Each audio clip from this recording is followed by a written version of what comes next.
want to show some skills that the robot learns to do autonomously.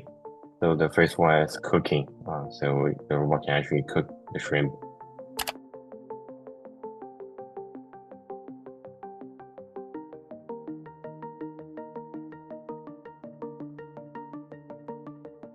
And it also can be learns to like navigate to the elevator and then go inside, press the buttons. You can also deal with liquid, which is transparent, and do the wiping. It also can interact with humans. So in this case, we're playing high fives with the robot.